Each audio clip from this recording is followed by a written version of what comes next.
سورۃ السجدہ، اب یہ سورہ مبارکہ آئی ہے،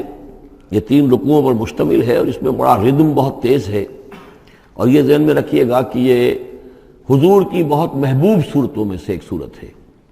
اس لیے کہ آپ کا یہ رواج، آپ کا یہ معمول تھا کہ آپ جمعے کے روز صبح فجر کی پہلی رکعت میں اس سورہ سجدہ کی تلاوت فرمایا کرتے تھے۔ تو جن صورتوں کے ساتھ حضور کو خاص طور پر کوئی تعلق خاطر تھا اضافی طور پر، تو اس کا ہمیں اسی سے اندازہ ہوتا ہے کہ نمازوں میں آپ جو زیادہ پڑھتے تھے، تو فجر کی نماز جمعے کے دن اس میں بالعموم آپ کا یہ معمول تھا کہ یہ سورہ سجدہ جو ہے پوری 3 رکوع پوری جو ہے وہ پہلی رکعت میں پڑھتے تھے، اور دوسری رکعت کے اندر سورۃ الدہر، یا پھر یہ کہ کبھی کبھی ایسا ہوتا تھا کہ پہلی سورت میں سورہ جمعہ اور دوسری میں سورہ منافقون، وہ 2 رکوعوں کی صورتیں ہیں، لیکن یہ جو ہے یہ صورت خاصی طویل ہے۔ الف لام میم تنزیل الکتاب لا ریب فیہ من رب العالمین، اس کتاب کا اتارا جانا ہے کہ جس میں کوئی شک نہیں، کوئی فریب نہیں، رب العالمین کی طرف سے ہے۔ ام یقولون افتراہ، کیا یہ کہتے ہیں کہ یہ محمد نے خود گھڑ لی ہے صلی اللہ علیہ وسلم، خود لکھ لی ہے؟ بل هو الحق من ربک، نہیں، یہ الحق ہے تیرے رب کی طرف سے، لتنذر قوما ما اتاہم من نذیر، تاکہ خبردار کر دیں آپ اے نبی اس قوم کو کہ جس کے پاس کوئی نبی پہلے نہیں آیا، کوئی خبردار کرنے والا نہیں آیا۔ حضرت اسماعیل سے لے کر اور حضرت محمد تک بڑے طویل عرصے تک کوئی نبی اس نسل میں نہیں آیا، اس قوم میں نہیں آیا۔ لعلہم یہتدون، آپ خبردار کریں انہیں شاید تاکہ وہ ہدایت پائیں، شاید کہ وہ ہدایت پائیں، تاکہ وہ ہدایت پائیں۔ اللہ الذی خلق السماوات والارض وما بینہما فی 6 ایام، اللہ وہ ہے کہ جس نے پیدا کیا آسمانوں کو اور زمین کو اور جو کچھ ان دونوں کے مابین ہے 6 دنوں میں۔ ثم استوى علی العرش، پھر وہ متمکن ہو گیا تخت حکومت پر، تخت پر۔ ما لکم من دونہ من ولی، نہیں ہے تمہارے لیے اس کے مقابلے میں من ولی ولا شفیع، یہاں دون کا لفظ جو ہے مقابلے میں، اس کے خلاف، یعنی جب کہ وہ پکڑے تمہیں سزا دینا چاہے تو اس کے اس فیصلے کے کوئی آڑے نہیں آ سکتا، نہ کوئی ولی اور نہ کوئی شفیع۔ افلا تتذکرون، تو کیا تم تذکر نہیں کرتے، سمجھتے نہیں ہو، عقل سے کام نہیں لیتے؟ یدبر الامر من السماء الى الارض، وہ تدبیر کرتا ہے امر کی آسمان سے زمین کی طرف۔ ظاہر بات ہے کہ اللہ تعالیٰ کے جو فیصلے ہوتے ہیں، اور اس میں ایک تو ہے 1000 سال کا ایک نقشہ ہے جو اللہ بناتا ہے، پلاننگ ہے، جو اللہ کا ایک دن ہے، لیکن یہ کہ ہمارے حساب سے جو 1 سال ہے، اس کے لیے بھی جو لیلۃ القدر آتی ہے، وہ در حقیقت وہ اس سال کا بجٹ سیشن ہے کہ اس 100,000 سال میں سے اس سال کے اندر کیا کیا ہونا ہے۔ تو اس طریقے سے اللہ تعالیٰ کا جو عالمی حکومت کا نظام ہے، اس میں اس طریقے کی پلاننگ ہے۔ یدبر الامر من السماء الى الارض، وہ تدبیر کرتا ہے اپنے امر کی آسمان سے زمین کی طرف، فرشتے اترتے ہیں احکام کو لے کر کہ اب یہ کام یہاں پر ہونے ہیں، یہ امپلیمنٹیشن ہونی ہے۔ ثم یعرج الیہ، پھر وہ چڑھتا ہے اس کی جانب، جب یہ کام ہو گئے تو رپورٹیں جو ہیں وہ اللہ تعالیٰ کی جناب میں پھر پیش ہونے کے لیے جا رہی ہیں۔ فی یوم،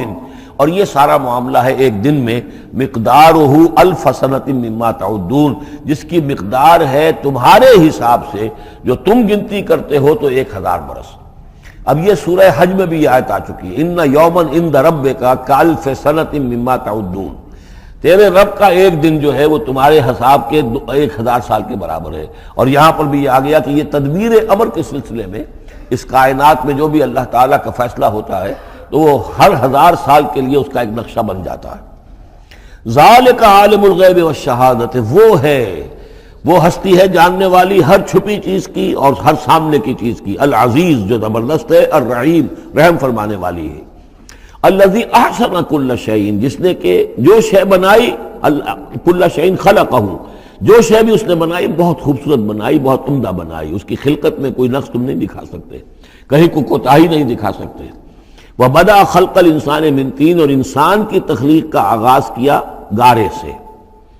یہ تخلیق کا آغاز تو گارے سے ہوا، یا تو یہ کہ وہ آدم کی تخلیق جو ہے وہ جو جن مراحل سے ہو کر گزری ہے تو ہم کئی دفعہ دیکھ چکے ہیں، یا جیسے کہ میں نے سورہ مومنون کے شروع میں عرض کیا کہ خود ہر انسان کی بھی جو تخلیق ہو رہی ہے اس کا بھی اصل تو جو ہے کہ باپ کے جسم میں جو نطفہ بن رہا ہے تو وہ بھی تو ظاہر بات ہے کہ زمینی جو غذا ہیں اور وہ مٹی ہی کی کشید جو ہے وہی چیزیں ہیں کہ جس کے ذریعے سے وہ اس کا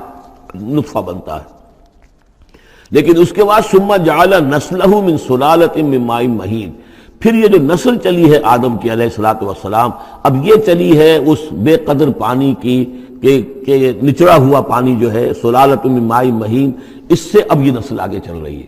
پہلا مرحلہ آدم کا، مٹی سے آدم تک، اب آدم سے آگے جو تناسل کا معاملہ چل رہا ہے، نوع انسانی کا ریپروڈکشن جس نظام سے ہو رہی ہے، اس کا یہ نسل جو ہے اس میں یہ ذریعہ بن رہا ہے۔ ثم سواہ ونفخ فیہ من روحہ، اب یہاں سما جو آ رہا ہے گویا کہ نسل انسانی میں سے جو بھی کوئی ایک بچہ جو ہے اس کو اللہ تعالیٰ اس کی نوک پلک سنوار دیتا ہے، ونفخ فیہ من روحہ، اور اس میں پھر پھونکتا ہے اپنی روح میں سے۔ یہ میں عرض کر چکا ہوں کہ یہ حدیث نبوی سے جو بڑی پختہ حدیث ہے حضرت عبداللہ ابن مسعود رضی اللہ تعالیٰ عنہ سے، اس میں یہ ہے کہ 40 دن نطفے کی شکل ہے، 40 دن مضغہ ہے، بلکہ درمیان میں علقہ ہے، اور پھر 120 دن کے بعد اللہ تعالیٰ فرشتے کو بھیجتا ہے جو اس میں روح پھونکتا ہے۔ وَنَفَخَ فِيهِ مِن رُوحِهِ وَجَعَلَ لَكُمُ السَّمْعَ وَالْأَبْصَارَ وَالْأَفْئِدَةَ، اور اس نے تمہارے لیے بنا دیے ہیں کان بھی اور آنکھیں بھی، اور تمہیں عقل بھی دی ہے، یا دل بھی، جو بھی چاہے کہہ لیں، اس لیے کہ دل کی بھی ایک عقل ہے اور ایک عقل حیوانی ہے۔ قَلِيلًا مَا تَشْكُرُونَ، بہت ہی کم ہے جو شکر تم کرتے ہو۔ وَقَالُوا أَإِذَا ضَلَلْنَا فِي الْأَرْضِ أَإِنَّا لَفِي خَلْقٍ جَدِيدٍ، اور یہ کہتے ہیں کہ جب ہم زمین میں گم ہو جائیں گے، رل مل جائیں گے، مٹی ہو کر مٹی میں مل جائیں گے، تحلیل ہو جائیں گے، اور آج کا کوئی نوجوان کہے گا جب کہ اس کے تو ایٹم جو ہے وہ بھی منتشر ہو گئے، اس کے الیکٹرانز بھی پتہ نہیں کہاں سے کہاں گئے، اب اسی کے جسم سے کھاد بن گئی ہے، وہ اس کا جسم کھاد بن گیا ہے، اور وہ کھاد جو ہے وہ پلانٹس کے اندر آ گئی ہے، اور وہ پلانٹس جو ہیں وہ بکری نے کھا لیے ہیں، اور بکری سے کہیں سے کہاں پہنچ گئے، کیسے جمع ہوں گے اس کے اجزاء۔ وَقَالُوا إِذَا ضَلَلْنَا فِي الْأَرْضِ، جب ہم زمین کے اندر گم ہو جائیں گے، کھوئے جائیں گے، أَإِنَّا لَفِي خَلْقٍ جَدِيدٍ، کیا پھر ہمیں ایک نئی تخلیق جو ہے عطا ہو جائے گی۔ بل ہم بلقاء ربہم کافرون، حقیقت میں یہ اپنے رب کی ملاقات کا انکار کر رہے ہیں، کیونکہ انہیں معلوم ہے کہ ان کے کرتوت کیا ہیں۔ ظاہر بات ہے جس کے دل کے اندر اللہ کے لیے خلوص اور محبت ہے، اور دل را بدل رہیس، تو اسے یہ بھی یقین ہوگا میرا پروردگار بھی مجھ پر شفقت فرمائے گا، رحم فرمائے گا۔ آپ اگر مخلص ہیں اللہ کے ساتھ تو اللہ تعالیٰ کی طرف سے بھی رحمت کی امید ہوگی، تو پھر تو انسان ملنا چاہے گا۔ یہ لوگ انکار کرنا چاہتے ہیں اللہ سے ملاقات کا، اعتراض یہ کر رہے ہیں کیسے ہو سکتا ہے، کیسے پیدا ہو سکتے ہیں، حالانکہ بے وقوف یہ دیکھیں کہ اگر تمہیں وہ پہلی مرتبہ پیدا کر سکتا ہے تو دوبارہ پیدا کرنا کیسے مشکل ہوگا۔ تو تمہیں پہلے بھی پیدا کیا، زمین ہی سے اجزاء آئے ہیں، سارے ایٹمز وہیں سے آئے ہیں، وہیں سے ہو کر تمہارے وجود جو ہے وہ بنا ہے۔ قُلْ يَتَوَفَّاكُم مَلَكُ الْمَوْتِ الَّذِي وُكِّلَ بِكُم، کہہ دیجئے کہ تمہیں قبض کر لے گا وہ فرشتہ جو موت کا فرشتہ ہے، جو تم پر مقرر کر دیا گیا ہے۔ ثُمَّ إِلَىٰ رَبِّكُمْ تُرْجَعُونَ، پھر تم اپنے رب کی طرف لوٹا دیے جاؤ گے۔ وَلَوْ تَرَىٰ إِذِ الْمُجْرِمُونَ نَاكِسُو رُءُوسِهِمْ، اور کاش کہ تم دیکھ سکو وہ منظر جبکہ یہ مجرم کھڑے ہوں گے سر ڈالے ہوئے اپنے پروردگار کے سامنے، ربنا ابصرنا وسمعنا، وہ کہیں گے پروردگار اب ہم نے دیکھ لیا، حقیقت ہم پر منکشف ہو گئی، اب ہم نے سن لیا، ہر بات جو ہے ہم نے پا لی، فرجینا، تو ایک دفعہ ہمیں دنیا میں لوٹا دے، نعمل صالحا، اب ہم نیک عمل کریں گے، انا موقنون، اب ہمیں یقین آ گیا، ایمان کیا، ایمان سے بھی آگے کی بات، اب تو پورا یقین ہمیں حاصل ہو گیا۔ وَلَوْ شِئْنَا لَآتَيْنَا كُلَّ نَفْسٍ هُدَاهَا، اگر اسی طرح ہم نے ہدایت دینی ہوتی پردے اٹھا کر تو دنیا ہی میں ہم سب کو جو ہے ہدایت دے دیتے۔ اب فائدہ جو ہے اب ایمان لانے کا کوئی فائدہ نہیں ہے، اب تو جزا کا وقت ہے، یہ اب وہ امتحان کا وقت ختم ہو چکا۔ وَلَوْ شِئْنَا لَآتَيْنَا كُلَّ نَفْسٍ هُدَاهَا وَلَكِنْ حَقَّ الْقَوْلُ مِنِّي، لیکن میری طرف سے تو یہ میرا فیصلہ جو ہے یہ ثابت ہو چکا ہے، پختہ ہے، صادر ہو چکا ہے، لَأَمْلَأَنَّ جَهَنَّمَ مِنَ الْجِنَّةِ وَالنَّاسِ أَجْمَعِينَ، کہ میں جہنم بھی تو میں نے بنائی ہے نا، آخر اس کے لیے بھی مجھے ایندھن چاہیے، تو اب تو یہ کہ تم لوگ اس کا ایندھن بنو گے، اب تمہیں جنات اور انسان جو بھی تھے، جو باغی تھے ہمارے، اب ان کو اس جہنم کے اندر جھونک کر رہیں گے۔ فَذُوقُوا بِمَا نَسِيتُمْ لِقَاءَ يَوْمِكُمْ هَذَا، اب چکھو ذرا مزہ اس چیز کا جو تم نے آج کے دن کی ملاقات کا انکار کیا یا اسے نظر انداز کیے رکھا۔ انا نسیناکم، ہم نے بھی اب تمہیں نظر انداز کر دیا، اب ہم سے بات نہ کرو، لا تکلمون، اب ہم مجھ سے بات نہ کرو۔ وذوقوا عذاب الخلد بما کنتم تعملون، اور جو کچھ تم کرتے رہے اس کی پاداش میں اب ہمیشگی والا عذاب چکھو۔ انما یؤمن بآیاتنا الذین اذا ذکروا بها، میری ایمان رکھنے والے تو ہماری آیات پر وہ لوگ ہیں کہ جب انہیں ہماری آیات کے ذریعے سے تذکیر کی جاتی ہے، نصیحت کی جاتی ہے، انہیں سنائی جاتی ہے، خروا سجدا،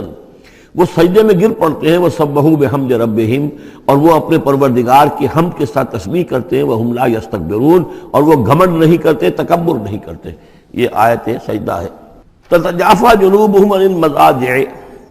رات کے اوقات میں ان کے پہلو بستروں سے دور رہتے ہیں، علیحدہ رہتے ہیں، رات کو یبیتون لربہم سجدا وقیاما۔ ایک تو وہ شخص ہے کہ جو ساری رات پڑا سوتا رہتا ہے، اور ایک وہ ہے کہ جو وقفے وقفے سے اٹھتا ہے، اللہ کو یاد کرتا ہے، کبھی کھڑا ہے کبھی سجدہ کر رہا ہے۔ تو ان کے پہلو جو ہیں وہ ان کے بستروں سے علیحدہ رہتے ہیں۔ یدعون ربہم خوفا وطمعا، اپنے رب کو پکارتے رہتے ہیں، دعا کرتے رہتے ہیں اپنے رب سے، خوف کے ساتھ بھی اور طمع کے ساتھ بھی۔ انہیں امید بھی ہوتی ہے، لالچ بھی ہوتا ہے کہ اللہ تعالیٰ رحم فرمائے، مغفرت فرمائے، لیکن ڈر بھی رہتا ہے کہ کہیں ہماری پکڑ نہ ہو جائے۔ وَمِمَّا رَزَقْنَاهُمْ يُنْفِقُونَ، اور جو کچھ ہم نے انہیں دیا ہے اس میں سے پھر وہ خرچ کرتے ہیں ہماری رضا جوئی کے لیے۔ فَلَا تَعْلَمُ نَفْسٌ مَّا أُخْفِيَ لَهُم مِّن قُرَّةِ أَعْيُنٍ، تو کسی جان کو نہیں معلوم، کسی انسان کو نہیں معلوم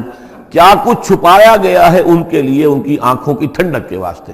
یعنی جنت میں ہم نے کیا کچھ چھپایا ہوا ان کے لیے کوئی نہیں جانتا۔ فَلَا تَعْلَمُ نَفْسٌ، کوئی نہیں جانتا۔ اسی مضمون کو اصل میں حضور نے ادا کیا ہے کہ مَا لَا عَيْنٌ رَأَتْ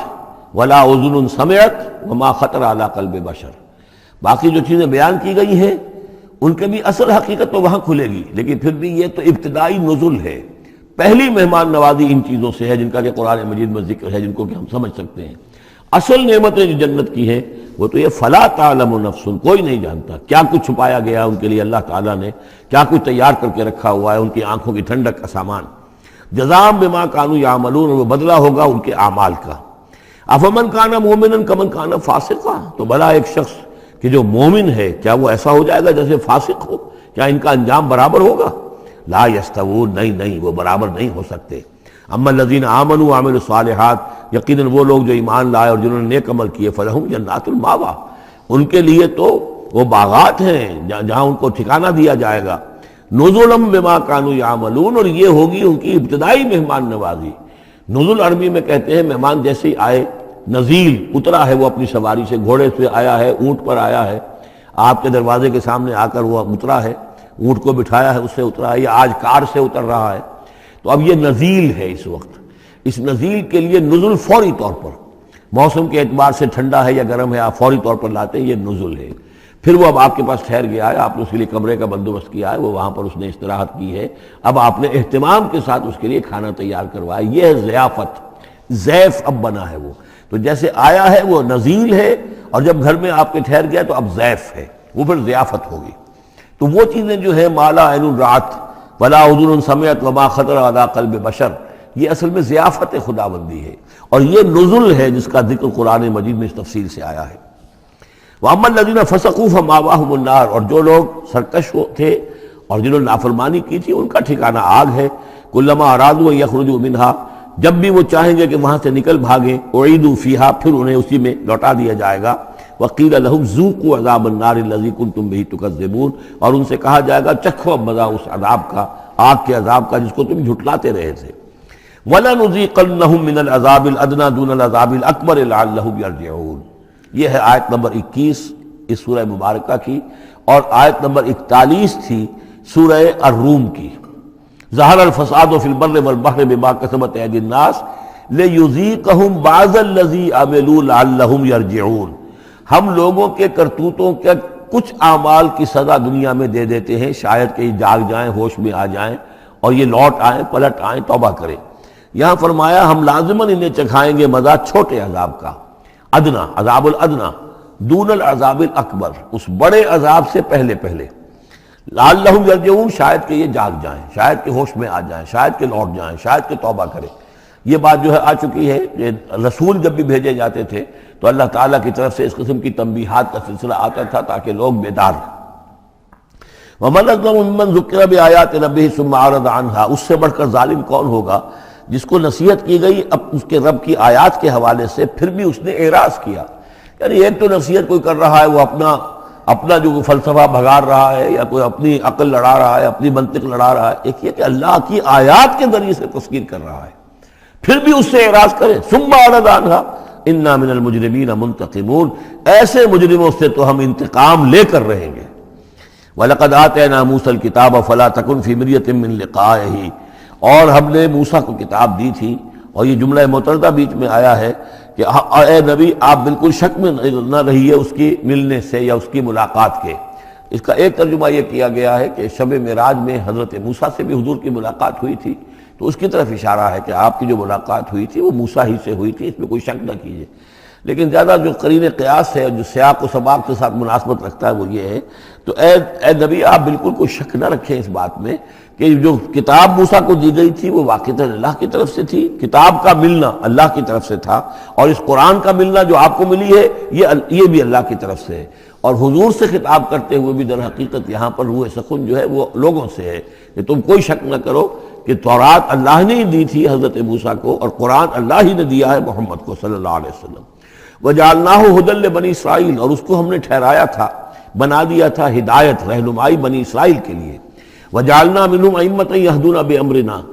لَمَّا صَبَرُوا، اور ان میں سے پھر ہم نے ایسے امام اٹھائے، پیشوا اٹھائے، رہنما اٹھائے کہ جو لوگوں کو ہمارے حکم سے وہ ہدایت کرتے تھے، رہنمائی کرتے تھے، تورات کی تعلیم کرتے تھے، تورات کو سمجھاتے تھے، نیکی کا حکم دیتے تھے، امر بالمعروف نہی منکر کرتے تھے۔ لما صبروا، لیکن یہ کام وہ کر سکتے تھے جب خود صبر کی روش اختیار کر لیں۔ اگر آدمی اپنی تمام توانائیاں اور قوتیں زیادہ سے زیادہ عیش، زیادہ سے زیادہ دولت جمع کرنے پر کرے گا تو وقت کہاں سے لائے گا ان کاموں کے لیے؟ اور اس کام کے لیے تو ظاہر بات ہے آپ کو بدی پر کسی کو روکنا ہے، ٹوکنا ہے، نہیں منکر کرنا ہے تو کوئی صبر بھی کرنا پڑے گا، کوئی مصیبت بھی آئے گی، کوئی تکلیف بھی آئے گی، کوئی آپ کو ستائے گا بھی، گالیاں دے گا، اور اگر حکومت کے خلاف آپ نے کوئی بات کہی ہے تو حکومت آپ کو سزا دے گی۔ لہذا صبر کے بغیر یہ کام نہیں ہوتے۔ وَجَعَلْنَا مِنْهُمْ أَئِمَّةً يَهْدُونَ بِأَمْرِنَا، اب ہر شخص کے ہم میں سے یہ خواہش پیدا ہونی چاہیے کہ اللہ تعالیٰ ہمیں بھی، اگر بنی اسرائیل میں سے اللہ تعالیٰ نے بہت سے لوگ ایسے اٹھا دیے جن کی یہ تعریف کی جا رہی ہے، جعلنا منہم ائمۃ یہدون بامرنا لما صبروا، اللہ تعالیٰ ہمیں توفیق دے کہ ہم بھی اس امت مسلمہ میں اسی کام کے کرنے والے بن جائیں، تاکہ لوگوں کو خیر کی طرف بلائیں، حق کی طرف دعوت دیں، لیکن اس کے لیے اپنے لیے صبر اختیار کرنا ضروری ہے۔ کم سے کم اپنا جو ہے اسٹینڈرڈ آف لیونگ رکھیں، تاکہ یہ کہ ہم اپنا وقت سپیئر کر سکیں، جس کو تبلیغی بھائی کہتے ہیں تفریغ الاوقات، اوقات فارغ نہیں کریں گے اپنے، سارا وقت تو لگا ہوا ہے آپ پیسہ کمانے میں، اس لیے کہ اس کے ایک خاص قسم کا معیار زندگی بنا لیا ہے، اور اس کو مینٹین کرنے کے لیے اب جتنا کچھ آپ کو چاہیے اب دن رات ایک کریں گے تو آپ اپنے اس معیار زندگی کو مینٹین کر سکتے ہیں۔ گویا کہ اب ہم اس معیار زندگی کو پوج رہے ہیں، ہمارے پاس اب وقت ہی نہیں ہے، صلاحیت کہاں لگائیں، کس وقت میں لگائیں، کیا کام کریں۔ لیکن صبر کی روش ہوگی اور پھر قرآن مجید کے ساتھ وہ تعلق ہوگا تو پھر انشاءاللہ تعالیٰ اللہ تعالیٰ نے انسان میں بڑی صلاحیتیں رکھی ہیں، بڑی قوتیں رکھی ہیں، مسجود ملائک بنایا ہے، اللہ کے کریشن کا کلائمیکس ہے یہ، تو اللہ تعالیٰ کی یوں سمجھیے کہ تخلیق کا نقطہ عروج ہے، تو اس کے اندر صلاحیتیں ہیں۔ آدمی ارادہ کر لے، ہمت کرے، فیصلہ کر لے تو پھر یہ کہ اللہ تعالیٰ جو ہے اس کے لیے راستے کھول دیتا ہے۔ وَجَعَلْنَا مِنْهُمْ أَئِمَّةً يَهْدُونَ بِأَمْرِنَا لَمَّا صَبَرُوا وَكَانُوا بِآيَاتِنَا يُوقِنُونَ، ایک تو یہ کہ صبر کریں اور ہماری آیات کے اوپر پورا یقین ہو۔ إِنَّ رَبَّكَ هُوَ يَفْصِلُ بَيْنَهُمْ يَوْمَ الْقِيَامَةِ فِيمَا كَانُوا فِيهِ يَخْتَلِفُونَ، یقیناً آپ کا رب فیصلہ کرے گا ان کے مابین قیامت کے دن ان تمام چیزوں میں جن میں یہ اختلاف کر رہے تھے۔ أَوَلَمْ يَهْدِ لَهُمْ كَمَا أَهْلَكْنَا مِنْ قَبْلِهِمْ مِنَ الْقُرُونِ يَمْشُونَ فِي مَسَاكِنِهِمْ، کیا ان کے لیے یہ بات کافی نہیں ہوئی، ان کی رہنمائی کے لیے، ان کو سبق دکھانے کے لیے کہ ان سے پہلے ہم نے کتنی ہی بستیوں کو اور کتنی ہی نسلوں کو جو ہے ہلاک کیا ہے، کہ وہ جو پھرتے تھے اپنی انہی مساکن میں، اپنے شہروں میں، اور ایک مفہوم یہ کہ جن میں اب یہ پھر رہے ہیں، یہ جاتے ہیں اور سمود کی بستیوں کے پاس سے گزرتے ہیں۔ خبر آئی ہے کہ کوئی برطانوی سیاست جو ہے وہ محققین، انہوں نے وہ ڈیڈ سی میں اس کے ساحل کے ساتھ ہی اور پانی کے نیچے وہ آثار موجود ہیں اس شہر کے کہ جس کی طرف حضرت لوط علیہ السلام کو بھیجا گیا تھا۔ تو خبر میں یہ ہے کہ قرآن اور تورات کی جو بات ہے اس کی تصدیق ہو گئی ہے، لیکن وہ بستی جو ہے پہلے بھی میرا گمان یہی تھا کہ وہ جو ہے اصل میں سمندر کے اندر آ چکی ہے، اور شاید اسی لیے ڈیڈ سی اس کا نام ہو کہ پورے شہر جو ہیں بڑے ہوئے وہ اس کے اندر دھنس گئے ہیں، اور گویا کہ سب کے سب اسی کے اندر جو ہے ان کی قبر بن گئی ہے، وہ پانی کی قبر کے اندر وہ دفن ہوئے ہیں۔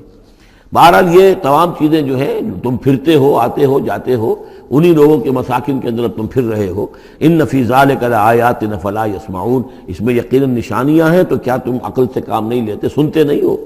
اولم یروا انا نسوق الماء الی الارض الجرز، کیا انہوں نے دیکھا نہیں کہ ہم پانی کو ہانک کر لے جاتے ہیں ایک ایسی زمین کی طرف جو چٹیل پڑی ہے، بے آب و گیا ہے۔ فنخرج به زرعا تاکل منه انعامهم وانفسهم، پھر ہم اس کے ذریعے سے اس پانی میں کھیتی اگا دیتے ہیں کہ جس میں سے کھاتے ہیں ان کے مویشی بھی اور خود یہ بھی۔ افلا یبصرون، تو کیا یہ دیکھتے نہیں ہیں؟ وَيَقُولُونَ مَتَىٰ هَٰذَا الْفَتْحُ إِن كُنتُمْ صَادِقِينَ، اور وہ یہ کہتے ہیں کب ہوگا یہ فیصلہ، اگر تم سچے ہو تو بتاؤ اے مسلمانوں، یہ قیامت یا عذاب یہ کب آئے گا؟ قُلْ يَوْمَ الْفَتْحِ لَا يَنفَعُ الَّذِينَ كَفَرُوا إِيمَانُهُمْ، کہہ دیجئے وہ جو فیصلے کا دن ہوگا پھر اس دن کافروں کا ایمان لانا ان کے لیے ہرگز مفید نہیں ہوگا۔ ایمان لانا غیب میں اب، جبکہ وہ حقائق جو ہیں وہ غیب کے پردے میں چھپے ہوئے ہیں، تب وہ مفید ہے، لیکن جب فیصلہ ہو جائے گا اور جب تمام حقائق جو ہیں وہ نگاہوں کے سامنے آ جائیں گے، یوم الفتح لا ينفع الذین کفروا ایمانہم ولا هم ینظرون، اور پھر انہیں کوئی مہلت نہیں ملے گی کہ اب وہ کوئی توبہ کر لیں یا کوئی اپنی اصلاح کر لیں۔ فاعرض عنہم، تو اے نبی آپ ان سے اعراض فرمائیے، ان سے درگزر کیجئے، ان کی باتوں پر زیادہ نہ جائیے۔ منتظر انہم منتظرون، آپ بھی انتظار کیجئے اور یہ بھی انتظار کر رہے ہیں۔